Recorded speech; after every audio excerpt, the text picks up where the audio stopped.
Yon guys, welcome to Mless Channel mga idol. At ngayon guys is magbubukas tayo ng 100 pieces na Snake Zodiac gift mga idol. At syempre guys, gagawin natin yan bago mag-maintenance dahil lagi tayong swerte kapag magme-maintenance na mga idol.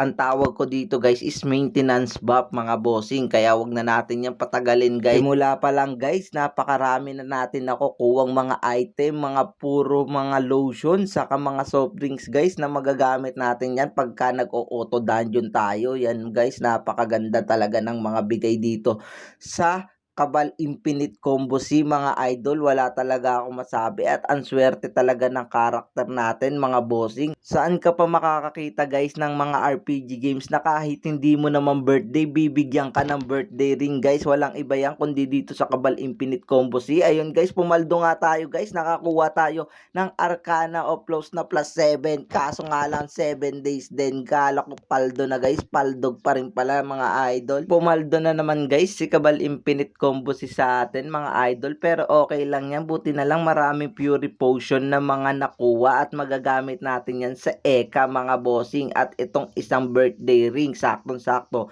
di pa ako nag-Eka mga idol. At guys, dito na lang natin tatapusin ang ating video. God is good all the time mga idol, and let's go.